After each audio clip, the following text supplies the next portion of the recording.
할렐루야. 오늘도 요한계시록 말씀 통해서 천국 소망으로 또 이 땅을 승리하며 살아갈 수 있는 우리 모두가 될 수 있기를 간절히 소망합니다. 자, 지난 시간에 우리가 천국의 그 모습에 대해서 천국의 사이즈라든가 또 천국에는 보석이 마치 돌멩이처럼 있다. 어떤 천국의 어떤 색감, 그 모습들, 그리고 인간의 언어로 아무리 잘 표현을 해도 사실 흑백으로 밖에는 설명할 수 없는 그 천국의 그 모습에 대해서 그 거대한 모습을 보게 되었는데, 자 22장 이제 요한계시록 22장 이제 마지막 부분인데, 오늘 1절부터 5절까지는 그럼 그 놀랍고 아름다운 천국에서 그러면 어떠한 복을 우리 성도들이 누리게 되는가. 그러니까 오늘 말씀을 보면 요한계시록 6장에서 16장까지 있었던 그 무서운 심판과 저주와 또 바벨론의 모습은 하나도 생각나지 않을 정도로 너무 놀라운 그 복들을 하나님께서 천국에 예비를 하셨는데, 그 크게 한 8가지로 우리가 천국에서 누리게 되는 그 축복을 좀 살펴보도록 하겠습니다. 자, 1절을 한번 보겠습니다.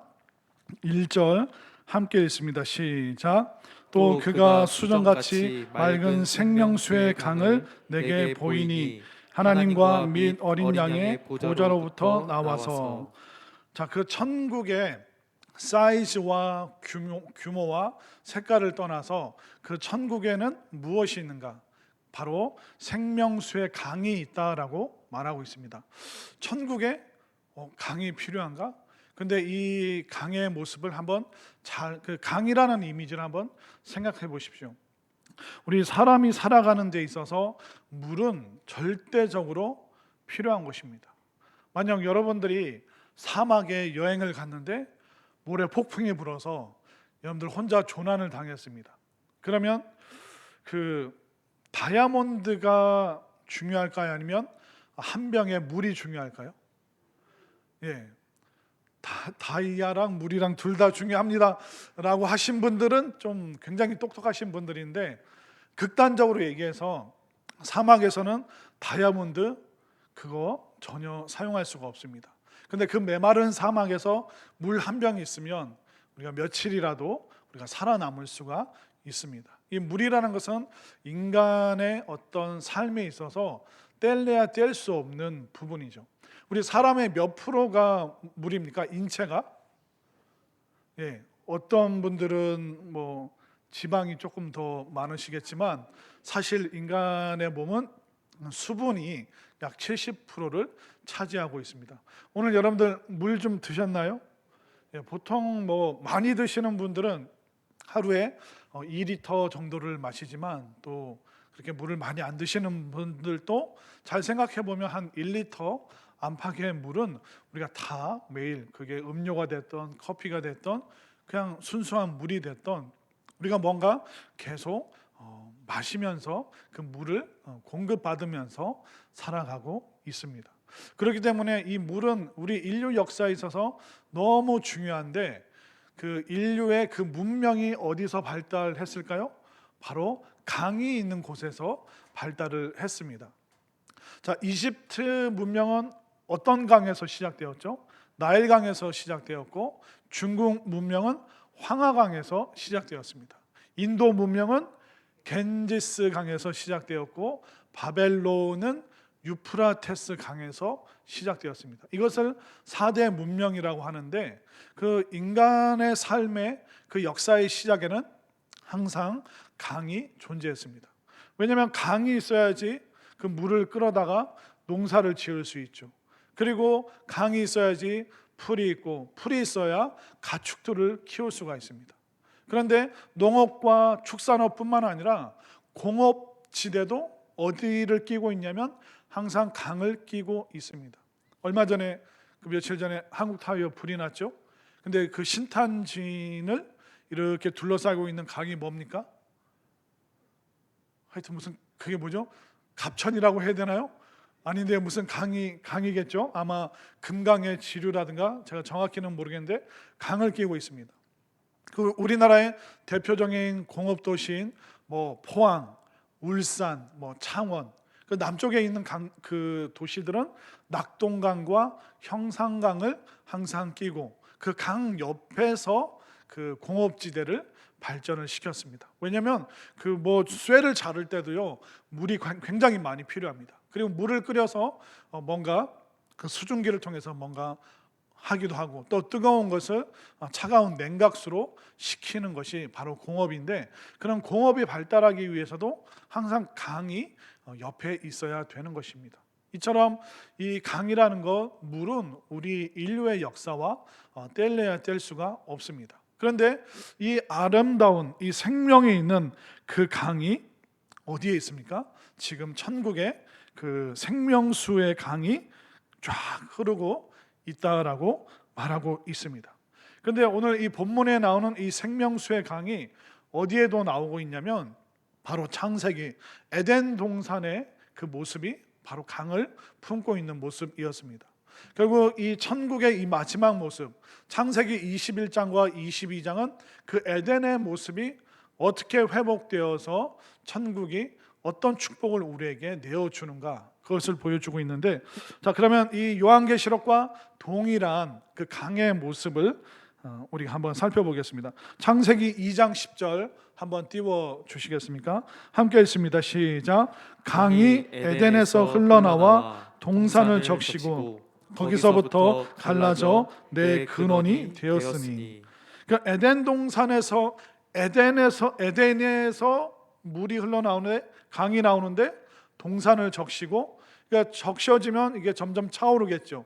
그리고 에덴 동산에서 네 가지의 강이 나오게 됩니다. 비소온, 기온, 힛데겔, 유브라데. 이 네 개의 강이 동서남북으로 온 땅으로 퍼져나가는 것이 바로 에덴 동산의 모습이었습니다.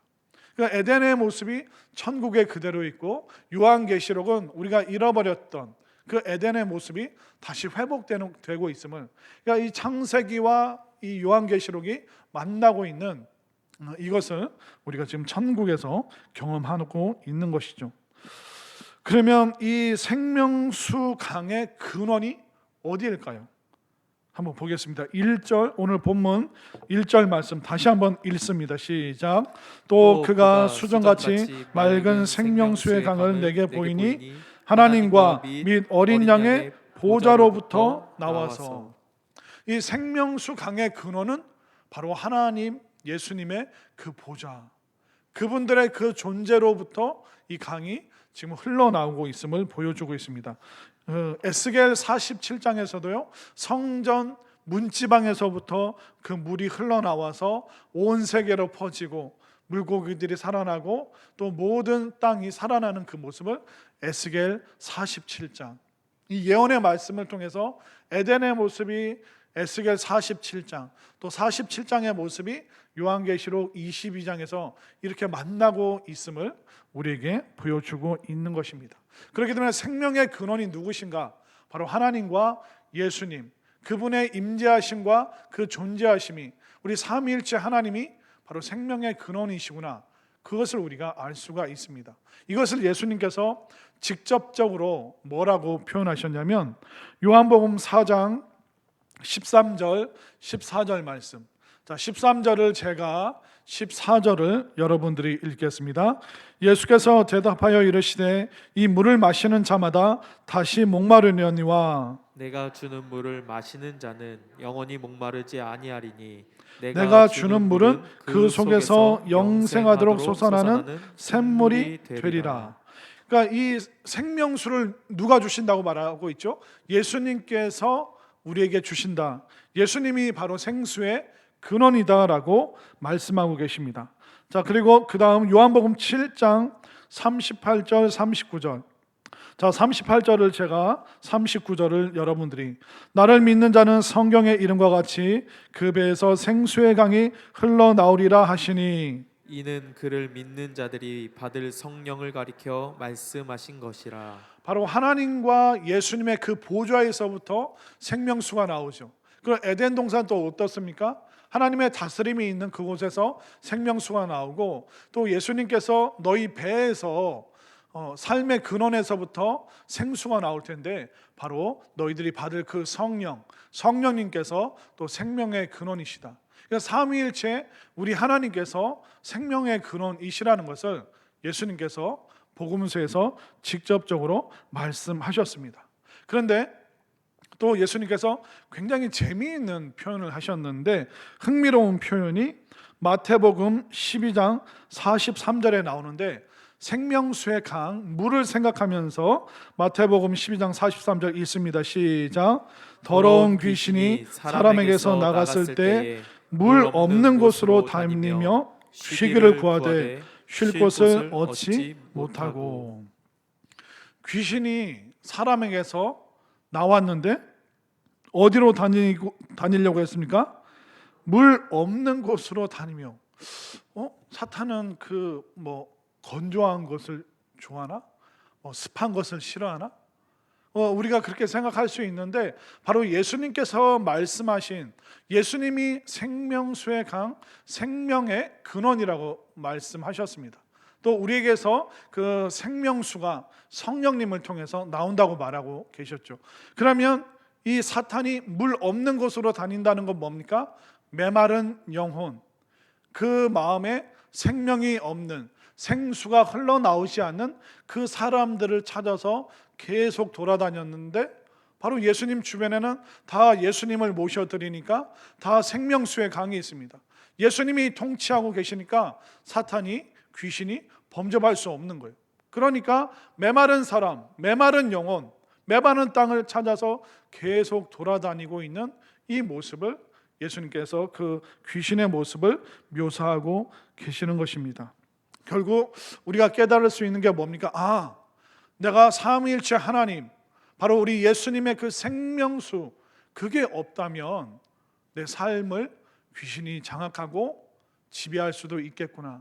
그렇기 때문에 우리가 메마른 영혼이 되어서는 안 되고, 예수님을 주인 삼아서 정말 우리 속에서 성령님께서 주시는 그 은혜의 강이 정말 막 샘솟듯이 솟아나서 우리의 영혼만 아름답고 풍성해질 뿐만 아니라 우리 주변에 있는 사람들도 이 예수님이라는 이 생명의 강을 마시고 살아나고 또 힘을 얻을 수 있도록 여러분들이 그 역할을 꼭 감당해 주시기를 바랍니다. 자, 이렇게 천국은 이 생명의 강이 흘러넘친다. 에덴 동산보다 더 풍성한 그 생명력을 우리가 경험할 수 있다라고 말하고 있습니다. 그리고 또 2절에서 또 놀라운 축복을 우리에게 말씀하고 있죠. 자, 오늘 본문 2절 말씀 함께 있습니다. 시작. 길 가운데로 흐르더라. 강 좌우에 생명나무가 있어 12가지 열매를 맺되 달마다 그 열매를 맺고 그 나무 잎사귀들은 만국을 치료하기 위하여 있더라. 자, 이 강의 좌우에는 뭐가 있습니까? 생명나무가 있다. 자, 에덴 동산에서 여러분들이 잘 알고 있는 두 가지 나무가 뭐였습니까? 선악과 나무가 있었고 생명나무가 있었죠. 그런데 이 생명나무가 에덴 동산에서 등장했다가 사라지게 됩니다. 그러다가 이제 요한계시록 22장에서 이 생명나무가 다시 등장하고 있는데요. 자, 생명나무가 왜 사라졌는가 한번 보겠습니다. 창세기 3장 24절 말씀 함께 읽습니다. 시작. 이같이 하나님이 그 사람을 쫓아내시고 에덴 동산 동쪽에 그룹들과 두루 도는 불칼을 두어 생명나무의 길을 지키게 하시니라. 자, 이 표현은 아담과 하와에게 생명나무에 접근을 하게 하시는 겁니까? 접근을 못하게 하시는 겁니까? 접근을 못하는 것이죠. 천사들과 두루 도는 불칼을 두어서 생명나무의 길을 지키게 하였다. 아담과 하와가 선악과 먹고 범죄한 죄인이 된 상태에서 이 생명나무를 먹게 되면 어떻게 되는지 아십니까? 바로 영생하는 저주가 그들에게 임하는 겁니다.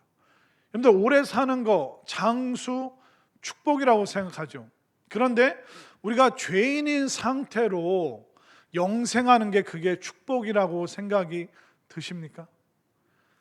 우리가 이렇게 나이들 쇠약하고 약해지고 병들고 힘없고 이 상태로 여러분들이 우리 70대신 어르신들 그 몸 가지고 1000년, 만년, 10만 년 영원히 산다고 생각해 보십시오. 그 맨날 집에서 지지고 볶고 하셔야 됩니다. 또 여러분들 일도 하셔야 됩니다. 왜? 영원히 살아야 되니까 영원히 일터에서 일도 하셔야 돼요. 그러니까 죄인인 상태로 죄인들과 함께 뒤엉켜서 영원히 사는 것이 그게 축복입니까? 저주입니까? 저주인 거예요. 그것만큼 끔찍한 것이 없습니다. 그렇기 때문에 죄인인 상태에서 그들이 생명나무를 먹고 영생할까 하노라. 그래서 그들에게 생명나무를 차단을 하셨습니다. 그렇기 때문에 이 에덴 동산에서 죄로 인하여 숨겨졌던 그 생명나무가 이제 천국에서 다시 등장하고 있습니다. 그런데 그러면 이 생명나무, 그 하나님 나라 천국에 있는 이 생명나무가 얼마나 놀라운 그 축복스러운 모습을 갖고 있는지 그 생명력에 대해서 한번 살펴보도록 하겠습니다. 이 생명나무에 두 가지 특징이 있는데 2절 말씀을 다시 한번 보십시오. 길 가운데로 흐르더라 강 좌우에 생명나무가 있어 12가 몇 가지 열매를 맺는다고 합니까? 그러니까 나뭇가지가 12개라는 게 아니라 12종류의 열매를 맺는다. 그러니까 생명나무, 여러분들 사과나무는 무슨 열매만 맺습니까? 어떻게 아셨어요? 여러분들 과수원 가보셨습니까? 사과나무에는 사과 한 종류의 열매만 맺힙니다. 배나무에는 뭐만 열리게 해요? 지금 목사님 우리를 유치원생으로 여기십니까? 그런데 이 천국에 있는 생명나무는 나무가 한 그루인데 몇 종류의 열매가 맺힌다고요? 12종류. 여기 가면 사과, 저기 가면 배, 수박이랑 딸기가 그게 그 과일인지 모르겠는데 그게 막 주렁주렁, 저쪽 가니까 또 포도도 있고 막 돌아가면서 막 뺑뺑 돌면서 12가지를 먹는다고 생각해 보십시오. 이것은 어떤 상징이라고 말할 수 있습니다. 그 생명력이 얼마나 풍성하면 나무 하나가 12가지, 12종류의 그 열매를 맺힐 정도로 맛있겠다. 아마 내가 좋아하는 거 오렌지도 있고 두리안도 있고, 두리안은 안 좋아하시나? 망고도 있고 생각을 해보십시오. 얼마나 놀라운 생명력이 바로 천국의 그 축복인가. 근데 여기서 끝나는 게 아닙니다. 정말 여러분들 지금 까무라치시면 안 돼요. 이 말씀 보시고 까무라치시면 안 돼요. 여러분들 정신 바짝 차리세요. 2절 말씀 다시 보세요. 강 좌우에 생명나무가 있어 12가지 12종류 열매를 맺되 해마다 1년마다 그 열매를 맺고 달마다. 여러분들 이게 상상이 되세요? 사과나무는요 언제 과실을 맺습니까? 가을에 이제 추석 되면 이제 열매를 맺죠. 나무에서 나는 열매는요 1년에 몇 번 맺히는지 아세요? 1년에 한 번입니다. 그런데 이 천국의 생명나무에는 12종류 열매가 맺히는데 달마다 매달 신선하고 그 아름다운 열매가, 그 풍성한 그 과즙이 먹으면 그냥 침이 그냥 새콤달콤해서 그냥 침이 쫙 이게 맺히는 그 열매들이 매달 정말 이 하나님의 축복과 이 은혜가 얼마나 놀라운 것인가, 그것을 지금 요한계시록이 설명하고 있는 것입니다. 우리 다 천국에서 그 맛있는 열매 함께 드시는 그 감격의 자리에 우리 모두가 함께 있게 되기를 바랍니다. 이 생명나무의 첫 번째 특징은 왕성한 그 생명력으로 정말 풍성한 열매를 맺는데, 이 생명나무의 또 두 번째 특징이 있습니다. 2절 후반절을 보십시오. 그 나무 잎사귀들은 만국을 치료하기 위하여 있더라. 이 생명나무에는 치료하는 능력도 있다고 말하고 있습니다. 그런데 그 치료가 지역적인 몇 명에게만 효과가 드러나는 것이 아니라 그 약효가 만국 온 모든 세상 모든 것을, 우리의 육신도 감정도 우리의 영혼도 우리가 살고 있는 그 모든 것을 다 치료하는 그 능력이 바로 하나님께서 허락하신 그 생명나무에 있다라고 말하고 있습니다. 여러분들, 오늘날 현대의학이 얼마나 발달했습니까? 우리가 부러지면 그 고칠 수도 있고, 또 보이지 않는 그것을 MRI라든가 CT라든가 그걸 통해서 우리 몸에 뭐가 이렇게 혹이 자라고 있는가 그걸 다 살필 수도 있고, 또 요즘에 로봇 팔인가요? 그런 의료 기계가 있어서 또 사람이 이렇게 이렇게 보면서 그런 관찰하면서 이게 손쉽게 수술할 수 있는 수많은 방법이 있습니다. 그러면 현대 의학이 발전했기 때문에 모든 질병을 다 정복했나요? 아니요. 우리가 지금 인류가 문명이 발달해도 이 질병을 정복할 수 없음을 우리가 알고 있습니다. 지금 여러분들 뭐 쓰고 계세요? 몇 년째 쓰고 계십니까? 3년째. 아니, 보이지 않는 그 바이러스, 제가 보이기만 하면 그냥 한 대 쥐어박을 텐데 안 보여가지고 제가 코로나19 이놈이 어디 숨어 있는지 보이지가 않더라고요. 그러니까 보이지도 않는 그것에 우리가 모든 세계가 지금 장악을 당해서 3년 동안 죽을 고생을 했고 얼마나 힘들었습니까? 그리고 오늘날 우리 삶의 습관을 통해서 우리가 과거에는 못 먹어서 병 걸렸는데 요즘 못 먹어서 병 걸리나요? 너무 잘 먹어서 병이 걸리죠. 그냥 그때도 질병을 정복할 수 없었고 지금도 문명이 발달한 사회 속에서도 이 질병을 정복할 수가 없었습니다. 그러나 천국이 우리에게 임하는 그 순간 우리의 모든 아픔과 어려움들, 또 질병들, 치유받지 못한 이 모든 것이 고침받을 수 있음을 분명히 믿으시길 바랍니다. 그렇기 때문에 우리가 이 땅에서 무슨 기도를 해야 될까요? 하나님, 그 생명나무의 그 치료의 능력, 천국의 그 치유의 축복이 이 땅 살아가는 동안 또한 내가 경험할 수 있도록, 그 천국의 치유의 능력을 이 땅에서 내가 경험할 수 있도록 하나님 역사하여 주옵소서. 이것이 우리 모두의 기도 제목이 될 수 있길 바랍니다.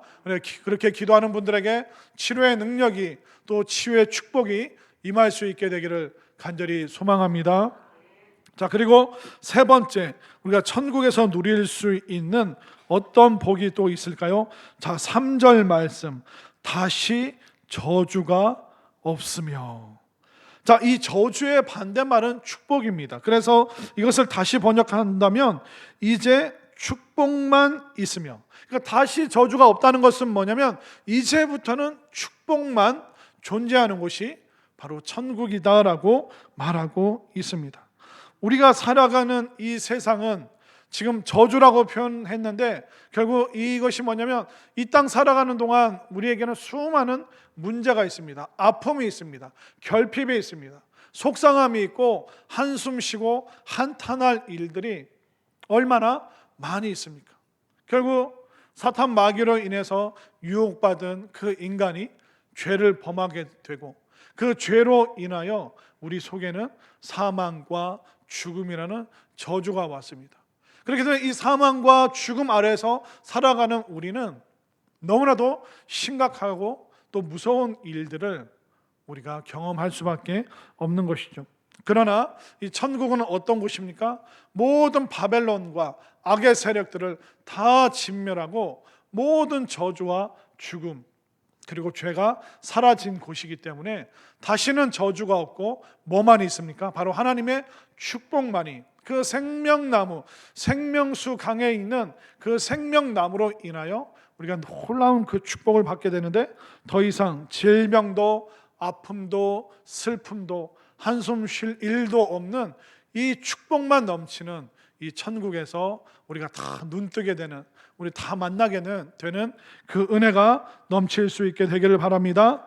또 네 번째 보면 자, 또 어떤 축복이 있는가? 자, 3절을 한번 볼까요? 3절 함께 읽겠습니다. 시작. 다시 저주가 없으며 하나님과 그 어린 양의 보좌가 그 가운데 있으리니 그의 종들이 그를 섬기며. 자, 네 번째 축복이 뭐냐면 하나님과 그 어린 양의 보좌가 한 저쪽 구석에 있습니까? 그 가운데 중앙에 바로 하나님의 보좌가 있다라고 말하고 있습니다. 이 말은 뭐냐면 천국의 축복은 바로 하나님의 통치하심, 하나님의 다스리심이 그 천국의 중앙에서부터 흘러넘친다라고 말하고 있습니다. 그 어떤 사회든지 그 사회의 중심이 무엇인가, 그 공동체의 그 핵심을 이루는 것이 무엇인가, 그게 굉장히 중요합니다.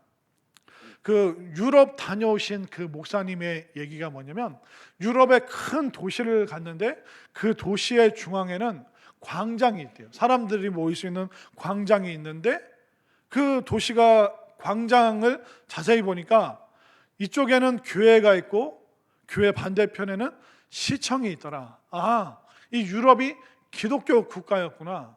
바로 신앙적으로 다스림 받고 행정적으로 시청의 다스림을 받고, 그래서 큰 광장을, 원형 광장을 중심으로 해서 교회와 시청이 마주보고 있는 그 모습, 그걸 보면서 그 목사님이 뭔가를 깨닫고 정말 이 기독교 문화가 어떤 식으로 이게 꽃피웠는지 그 도시의 중앙을 보니까 알겠다라고 말씀을 하시더라고요. 그럼 대한민국 도시의 중앙에는 뭐가 있을까요? 그 도시에 무슨 청이 있습니다. 무슨 청일까요? 시청이라고 말합니다. 도시의 중앙에는 시청. 그것은 뭐냐면 한국 사회는 행정, 어떤 그 관료 중심의 그런 사회죠. 그렇기 때문에 변호사도 검사도 판사도 기업한 사람도 다 뭐 하려고 합니까? 대통령 하려고 하죠. 여기도 대통령 하시려고 하시는 분 계시죠. 그러니까 왜 그 위치로 가고 싶어 합니까? 관료 중심의 우두머리가 되면 그 사회를 통제하고 통치할 수 있기 때문에. 그래서 뭐 돈이 많은 사람이든 또 어떤 유명한 사람이든 그렇게 관료 사회의 그 중심, 우두머리가 되고 싶어 합니다. 그래서 우리나라 도시의 중앙에는 항상 시청이 존재하고 있습니다. 그러면 북한에는 그 도시의 중앙에 뭐가 세워져 있을까요? 김일성의 동상이 세워져 있습니다. 그리고 어딜 가도 김일성의 그 초상화가 다 붙여 있다고 말하더라고요. 그 사회 중심에 무엇이 있는가?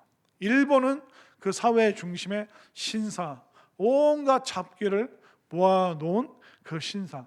그렇기 때문에 일본의 그 문화가 끔찍하고 잔인하고 어둡고 음란하고 그 수많은 문화들을 양산해내는 것을 우리가 알 수가 있는 것이죠. 그리고 고대 그리스 로마에는 도시의 중앙에 신전이 있었습니다. 그러니까 우상 숭배하는 그 자리가 있었던 것이죠.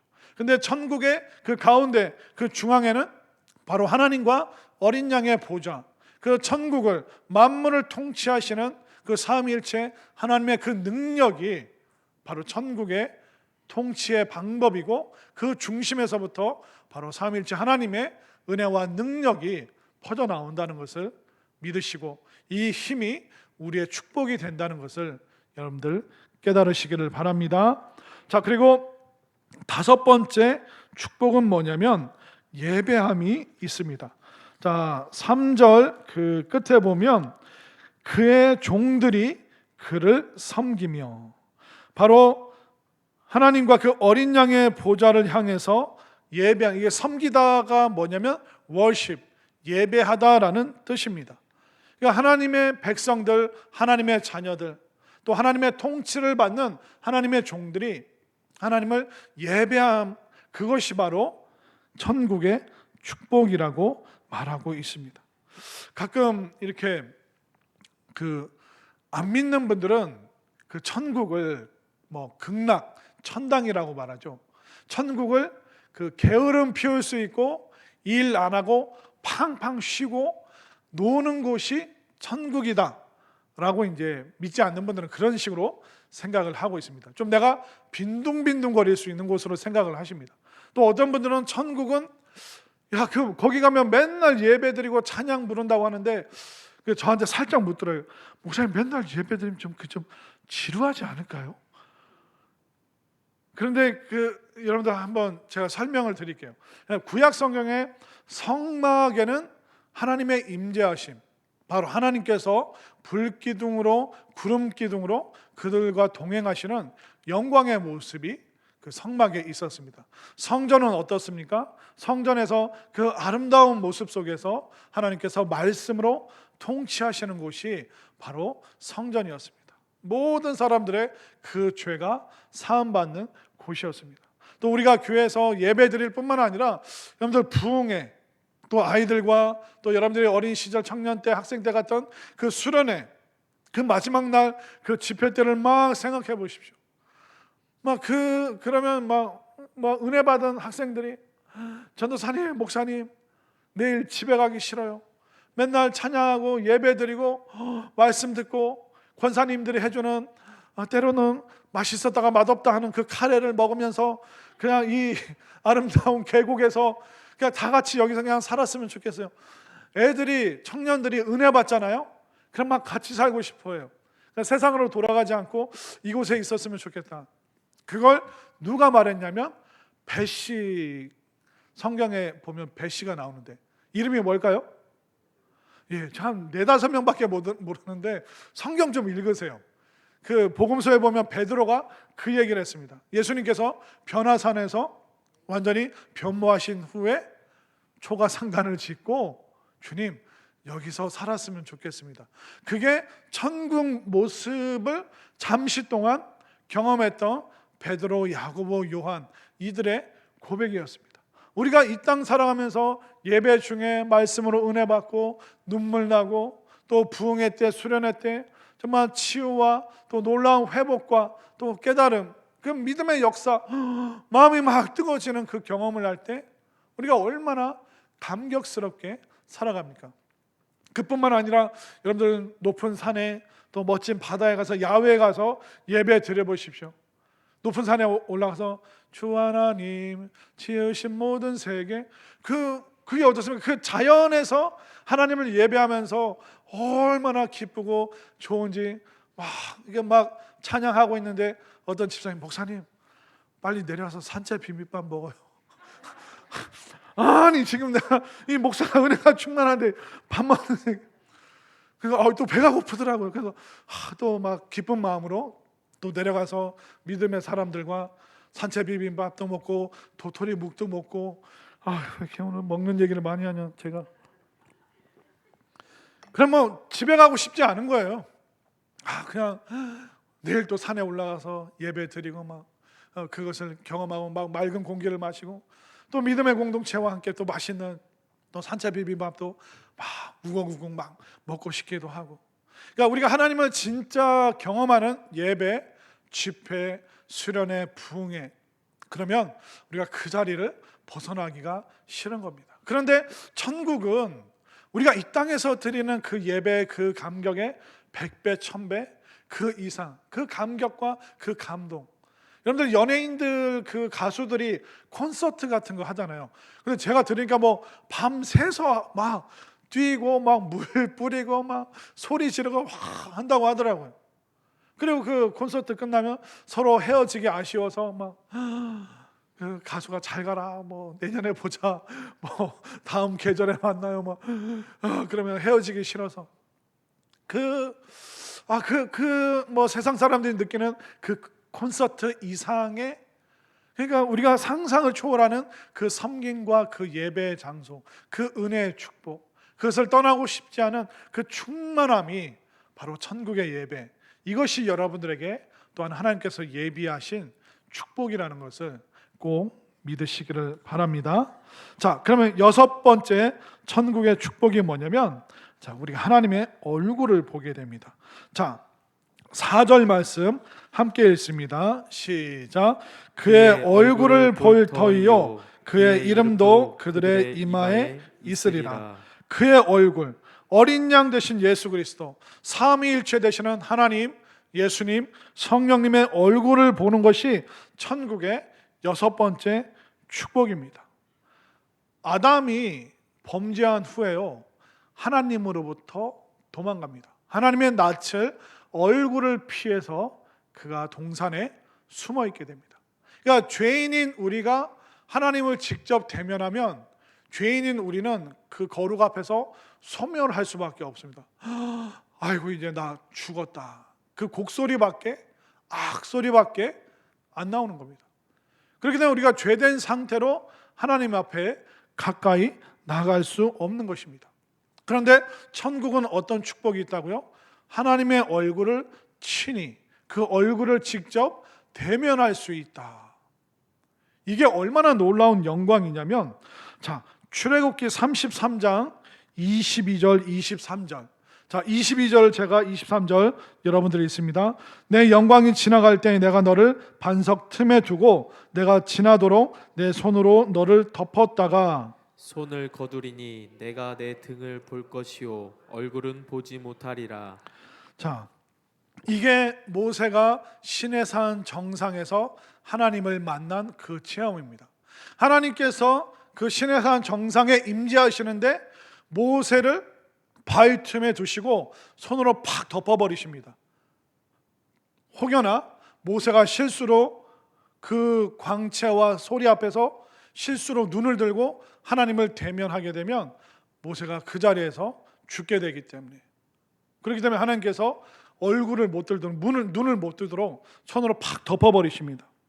그리고 하나님께서 뭐라고 23절에서 하시냐면 지나가시고 나서, 내가 너를 지나가고 나서 손을 거두리니 네가 나의 등을 볼 것이요 얼굴은 보지 못하리라. 근데 이 모세가 하나님의 그 등만, 하나님께서 나를 통과해서 저쪽으로 가시는구나, 그 뒷모습만 보고 내려왔는데도 모세의 얼굴에 뭐가 빛났습니까? 광채가. 지금 여러분들이 저 찡그리고 보는 이유도 이 광채가 나서 그런 거죠. 오늘 좋은 화장품 좀 바르고 나왔는데 네. 너무 잘 보인다고요? 제 얼굴이? 이 모세는요, 하나님의 뒷모습만, 등만 봤는데도 얼굴에서 그 광채가 나서 사람들이 감당이 안 돼서 수건으로 얼굴 좀 가리고 다녀라. 너무 빛이 납니다. 아니, 하나님의 그 뒷모습만 봐도 이게 광채가 나는데 하나님을 정면으로 바라볼 수 있고 그 얼굴을 친히 하나님을 대면할 수 있다?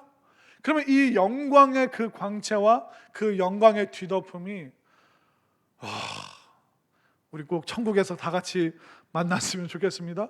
이 모세가 그 시내산에서도 경험 못했던 것을 우리는 직접 보고 대면하고 말할 수 있는 그 모든 영광. 여러분들 중에 아마 나훈아가 아니라 임영웅 보고 싶은 사람들 많죠. 멋지고 예쁘고 최고의 연예인들. 그런데 그 사람들을 만나는 그 감격과는 비교할 수 있는, 그 사람들 만나도 놀랍죠. 그런데 천국의 그 대면의 축복은 100배, 1000배, 그 10,000배, 정말 우리가 상상을 초월하는 그 놀라운 축복이 뭐냐면 바로 하나님을 얼굴로 친히 대면하는 이 영광. 정말 이 영광의 자리에 우리 모두가 함께 그 자리에 있게 되기를 바랍니다. 이 영광의 광채가 여러분들을 감싸할 수 있는 그 은혜가 넘치게 되기를 바랍니다. 자, 그러면 7번째. 자, 8개의 축복 중에 7번째인데요. 자, 7번째가 뭐냐면, 자, 4절 맨 끝에 보면 그의 이름도 그들의 이마에 있으리라. 자, 천국에 가면 그 하나님의 이름이 각 사람의 이마에 있다라고 말하고 있는데, 이것은 사실 요한계시록 13장에 나오는 666이라는 표, 그 짐승의 표와 대조하기 위해서 사람들이 그 짐승의 표를 손목이나 이마에 받는데, 천국 백성들은 하나님의 이름을 666이나 짐승의 표가 아니라 하나님의 이름을 이마에 받는다. 이것은 이제 그 당시 그 어떤 그 죄수들은 이마에 그 불로 찢었습니다. 노예 아니면 무슨 살인. 그래서 그 사람의 신분이 노예에서 벗어나지 못하도록 했습니다. 그러니까 이제 사도 요한이 그 당시의 문화를 차용해서 그 짐승의 표를, 그 문신을 이마에 새긴. 그러나 우리는 하나님 나라 백성이기 때문에 하나님 나라의 그 하나님의 이름이 그 백성들의 자녀들의 이마에 있다. 그 당시 문화를 대조시켜서. 그런데 이마에 표를 받은 사람이 구원받는다고 했는데 옆에 사람 이마 한번 들춰보세요. 뭐 이거 한글로 써놨습니까? 하나님의 이름을? 히브리어, 헬라어, 중국어?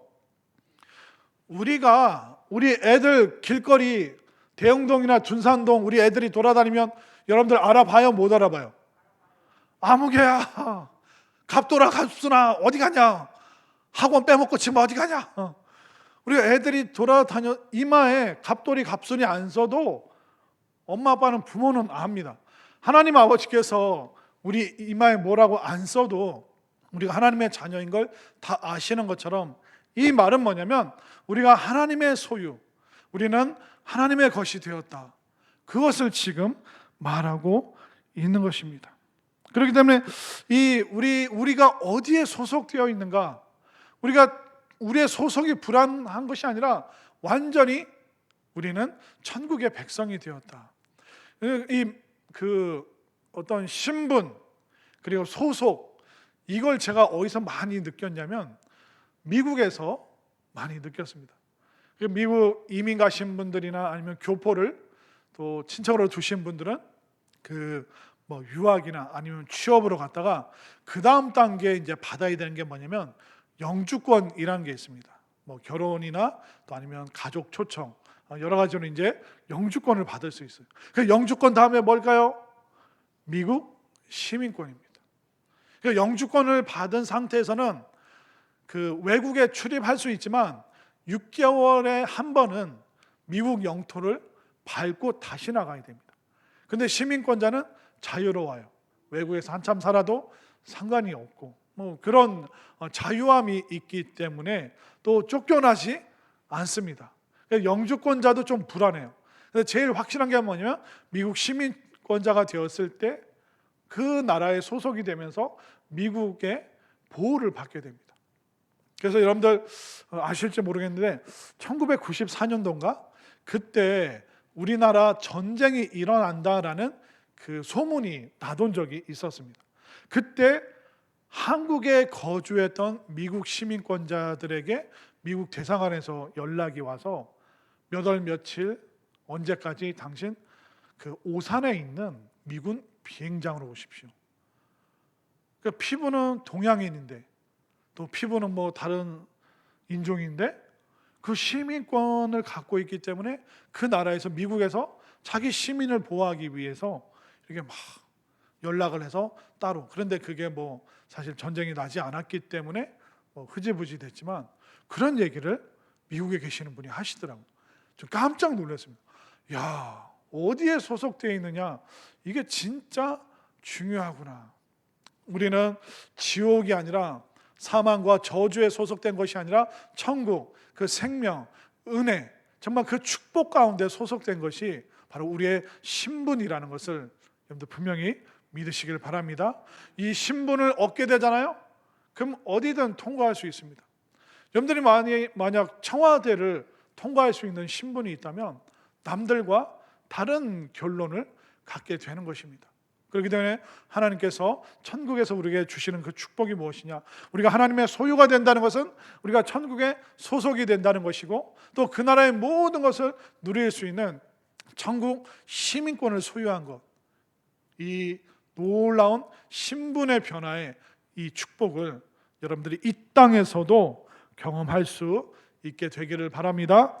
또 마지막 8번째 축복은 뭘까요? 자, 5절 말씀, 오늘 마지막 5절 말씀 함께 읽겠습니다. 시작. 다시 밤이 없겠고 등불과 햇빛이 쓸데없으니 이는 주 하나님이 그들에게 빛이심이라. 그들이 세세토록 왕노릇하리로다. 아멘인가요? 우리가 겨우 간신히 천국 들어가는 게 아니라 5절 맨 끝에 뭐라고 말합니까? 그러니까 구원받은 하나님의 자녀들, 백성들이 그들이 세세토록 영원토록 왕노릇하리로다.